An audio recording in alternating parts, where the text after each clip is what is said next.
네, 인천 부평갑 노종면 의원입니다. 김태규 직무대행님, 예. 앞서서 우리 존경하는 의원님들 여러분이 방심위원장 등의 연봉에 대한 문제 제기를 예. 하셨습니다. 예. 이제 어떤 권한 문제를 말씀하셨습니다만, 예. 이런 지적에 동의를 하신다면 예산안에 조건을 부여해서 인건비를 승인하는 방법도 있을 수 있거든요. 입장을 말씀해 주실 수 있습니까? 일개인의 급여의 문제다 보니까 제가 나서서 말씀드리기가 그럼 방통위의 입장은 없는 것으로 이렇게 알겠습니다. 인건비 상승폭은 예년 통상의 예에 따라서 일괄적으로 3% 인상 적용한 거죠? 예, 좀 그런 걸로 알고 있습니다. 네. 그럼 원론적인 거 한 가지만 더 여쭤보겠습니다. 고위공직자와 이제 하위 공무원들 이 인상률 차등을 두는 것에 대한 입장은 어떠세요? 그 부분은 지금 세부 경과가 어떻게 되는지는 사실은 제가 파악을 못하고 있고, 일단 그 네. 지적 주신 앞서도 질의가 나왔습니다만 하위 공직자들의 어떤 처우나 이런 부분에 대해서 개선할 부분이 있다면 그 부분은 저희들도 한번 살펴보고 또 방심위 측하고도 한번 논의를 한번 해보겠습니다. 네. 지금 사실은 예산안을 지금 방통위원회에서 짜서 제출하는 거잖아요. 그럼 그 이전에 이미 방심이랑 협의 과정이 있었어야 되고, 제가 협의라고 표현을 했습니다만 그 방심위의 급여 인상 계획 이 부분을 방통위에 제출해서 방통위가 검토를 했어야 맞는 게 아닌가라는 생각을 해요. 지금 근데 그러한 절차는 없었던 거죠? 일단 저는 제가 지금 보고받기로는 일단 규칙으로 움직이는 걸로 알고 있었고요. 사실은 저도 조금 시간을 주시면 좀 더 말씀을 드려도 네, 그럼 되겠습니다. 지난 시간 끝나고 질의 예, 시간 예, 끝난 다음에 알겠습니다. 말씀을 듣겠습니다. 말씀대로 방심위의 규칙이 있어요. 그런데 그 규칙에 앞서는 것이 국회 예산 심의 과정이기 때문에 지금 뚜렷한 문제가 있다면 상임위원 이상, 그러니까 방심위원장과 상임위원 등의 급여에 대한 조건을 달면 된다고 저는 판단하고 있고요. 왜 방심위원장의 급여 삭감 얘기가 나오는가, 그 이유를 좀 설명을 드려보겠습니다. 하나는 업무 범위가 우리 방통위원장 직무대행하고는 비교할 수 없어요. 그러니까 그게 이제 일종의 전문 영역이고, 우리 방통위원장이나 방통위원장 직무대행께서는 방송통신 업무 전반을 총괄하시는 거고, 이렇게 이제 업무 범위 면에서도 뭐 같다는 정도는 모르겠지만 오히려 방심위원장이 높다는 것을 이해하기가 매우 어렵습니다. 그리고 지금 현재 방심위는 뭐 방통위의 이름으로 소송을 했습니다만 30대 0이라는 처참한 소송 결과를 빚었어요. 그만큼 무능함이 이 정도면 입증됐다 할 수 있다고 봅니다. 그리고 유희린 방심위원장 같은 경우에는 출근한 날 90% 넘게 상습 조퇴를 했습니다. 그럼에도 불구하고 어떤 업무를 했는지 이 근무 근거가 하나도 남아있지 않아요. 단 하나도 남아있지 않습니다. 입증 하나도 못했어요. 이런 무능과 무책임 이런 부분에 대한 예산 심의 과정에서의 평가와 조치가 필요하다고 보는 것이고요. 그리고 이 30대 0이라는 이 소송 스코어에서 그냥 일을 잘 못했다, 무리했다 이게 아니라 방통위의 예산이 소모됐잖아요. 편성했던 것보다 또 훨씬 많이 들어갔고, 그래서 지금 방통위 차원에서 써야 될 유류비 이런 것까지도 땡겨서 써야 될 정도로 그렇게 소송 비용을 과다하게 쓰게 만든 책임이 유희린 방심위에 있기 때문에 여기에 대한 조치가 필요하다 이렇게 말씀드릴 수 있고요. 그리고 유희림 위원장의 이 조직 관리 과정에서 사적 이용 활용 뭐 청부 민원으로 표현되는 그런 의혹이 매우 강하게 제기돼 왔습니다. 그리고 이런 청부 민원뿐만 아니라 최근에는 기강감사라는 명목으로 보복이 의심되는 조치를 지금 취하고 있어요. 지금 PPT 잠깐 보시겠습니다.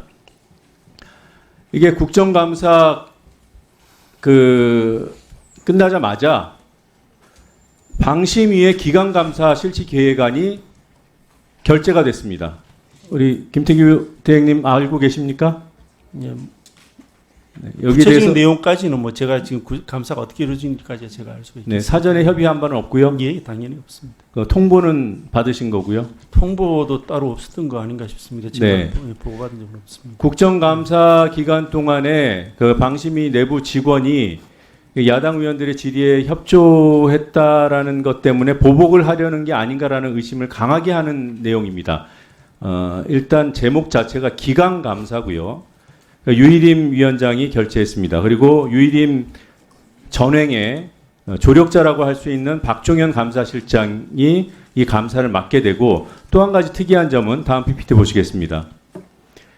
이 감사반을 편성할 때 통상 감사실 직원으로 편성하게 되는데, 이번 건은 외부 팀원들로 구성되어 있어요. 전원이 외부 팀원들입니다. 이런 전례가 있는지 저희가 파악하기로는 전례가 없어요. 그래서 내부의 그 유일임 사람으로 감사반을 편성해서 보복을 하려는 게 아닌가라는 그런 의구심이 제기되고 있습니다. 뭐 여하튼 간에 이러한 등등의 이유로 유일임 방심위원장의 급여, 상임위원들의 급여는 반드시 통제 조치가 이루어져야 된다는 점을 말씀드립니다. 그리고 또 한 가지 우리 검토 의견에도 있었습니다만 방심위의 홍보 비용이 1억 5천만 원이 책정돼 있어요. 근데 이런 의문을 갖게 합니다. 도대체 유일임 체제의 방심위가 무엇을 홍보하려고 하는가? 일부터 제대로 해야죠. 제대로 한 일이 있어야 국민께 알리죠. 뭐 잘못했다고 자기 고백할 것도 아니고. 그리고 유일임 씨는 이 방심위원장이 되고도 청부밀원 의혹을 일으킨 장본인임과 동시에 YTN 재직 시절에 단월도 홍보방송, 또 본인의 아내가 교장으로 있었던 비인가 학교 홍보방송, 그리고 심지어는 본인의 친누나 곱창전골 식당까지도 홍보해 준 사람이에요. 그러니까 조직과 방송을 사유화했던 사람인데, 이런 사람에게 홍보비를 운용할 수 있는 권한을 준다? 제가 볼 땐 말도 안 됩니다.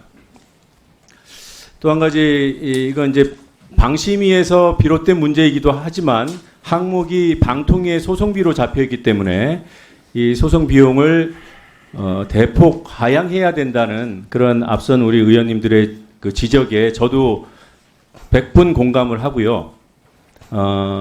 아까 우리 김대행께서 뭐 이렇게 이제 갈등을 해소할 수 있는 방법이 소송밖에 없다라는 말씀, 원론적으로 이해되는 측면도 있습니다만, 행정은 소송 리스크를 최소화하는 방향으로 움직여야 합니다. 그러기 위해서는 지금 단계에서는 예산의 일정한 정도 통제가 필요하지 않을까, 이런 판단을 해서 저도 지금 올해 쓴 예산 기준 대비 2억 원 이상, 지금 편성하시려고 하는 그 규모에서도 1억 원 이상은 삭감해야 한다는 입장입니다. 그리고 지금 심판정 만든다는 계획을 이제 실행 단계에 옮기려는 것 같아요. 김대행님, 심판정 이건 뭐 발표했습니까? 정확한 예산은 안 나와 있습니다. 안 나와 있어요? 예, 뭐 최고치는 1천만 원 이하로는 일단 얘기는 하고 있는데, 네. 구체적인 액수까지는 정해진 게 아닙니다. 지금 저희가 파악하기로는 시설 관리비 1,000만 원 정도를 쓰시려고 하는 것으로 파악이 되고 있습니다.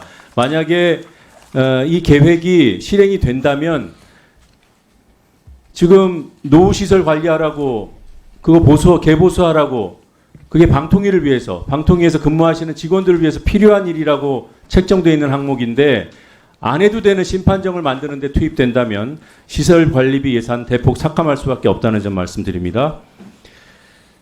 그리고 그 부대 의견으로 꼭 넣어야 되는 부분이, 방심위에 대한 방통위 차원의 회계 감사가 2023년도, 그러니까 지난해 실시된 수준으로, 그 기준으로, 동일한 기준으로 실시돼야 된다. 이 부분이 반드시 부대 의견으로 들어가야 된다는 점을 말씀드리고요.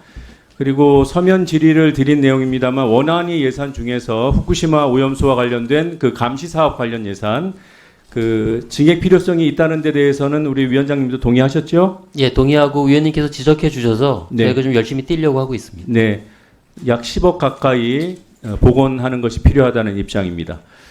그리고 우리 과기부와 관련된 예산 한 가지만 더 말씀을, 시간이 다 돼버렸나요? 추가 질의 없죠? 예, 추가 질의 있습니다. 있어요?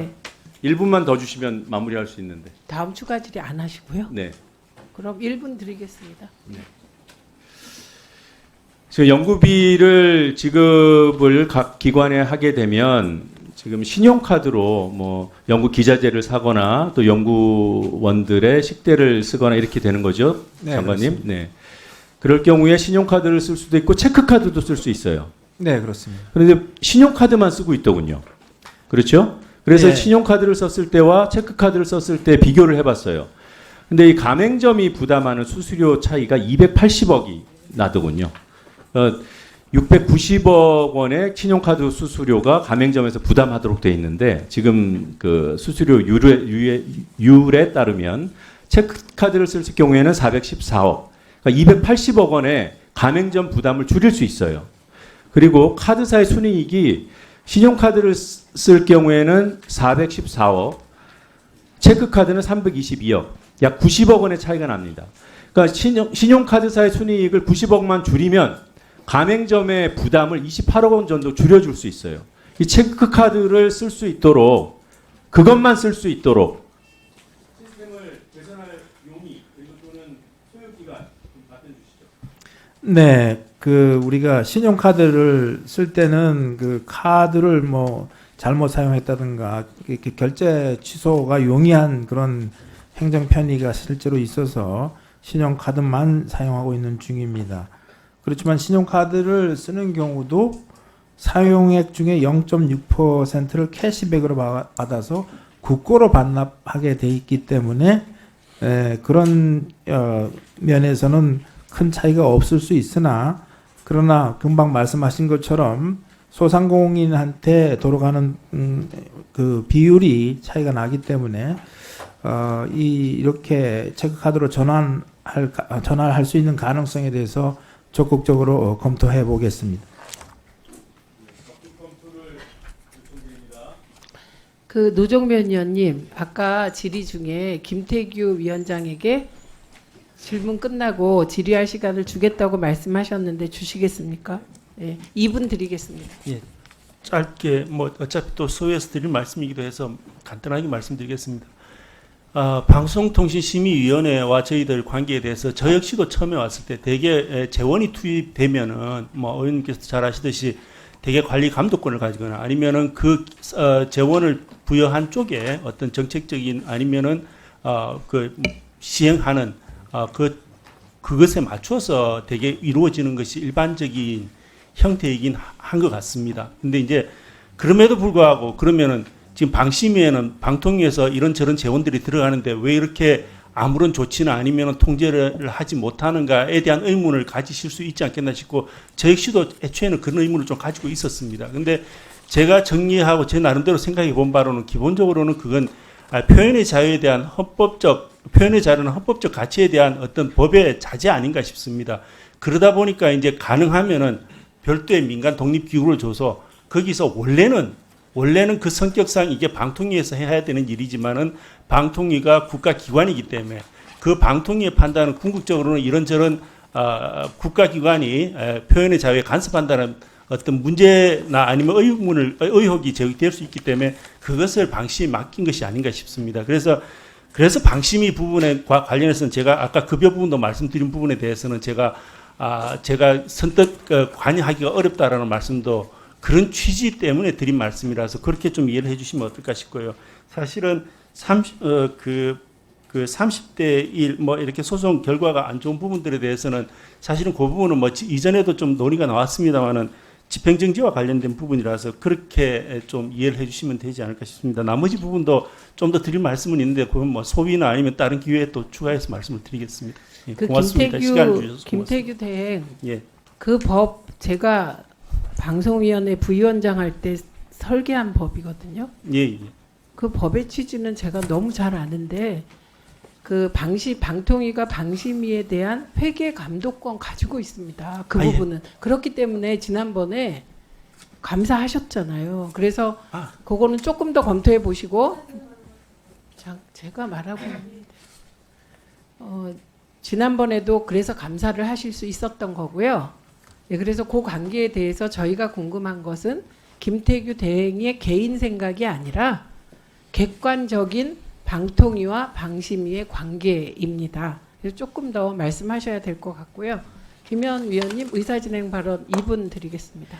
지금 김태규 위원장이 야당 의원의 질문에 그 사실에 부합하지 않은 답변을 지속적으로 하고 있습니다. 2023년, 2022년도에 당시에 야당에서 여당 의원 된 분들이 방심위에 권한을 행사해 줄 것을 요청하면 그 즉시 방통위는 방심위에게 지시를 내렸고 그것이 규칙을 개정해서든 아니면은 편법을 이용하든 불법을 이용하든 온갖 방법을 다 동원해서 했던 바 있습니다. 특히 감사원에서 지적된 내용이 있고 감사원 감사가 있을 때도 방문진에 대한 검사 감독권을 발동해서 검사 감독권을 행사했던 게 방통입니다. 그래서 지금 황정화 의원님도 그렇고 노정면 의원님도 그렇고 앞서 야당 의원께서 방심위 그 위원장의 월급 부분에 대해서 여러 차례 지적이 있었는데 고난 밖의 일이다라고 얘기를 하는 것 자체가 방통위 위원장의 권한 직무대행의 직무유기에 해당된다고 보기 때문에